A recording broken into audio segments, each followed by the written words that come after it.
We've been invited to take a look inside a Mobile floor plan. This is a newly renovated 1-bedroom, 1.5-bath apartment. The kitchen has a window pass-through from the sink over to the dining area, which is connected to the living room. Large windows can be found throughout this floor plan.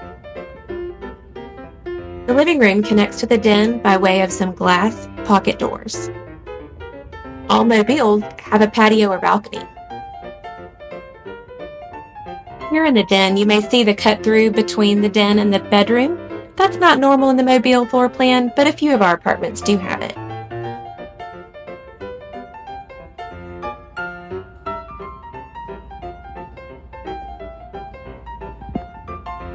From the hallway, you have access to a half bath. Inside the half bath is the stackable washer-dryer. In the bedroom, you'll also find high ceilings and a large walk-in closet, as well as the full master bath.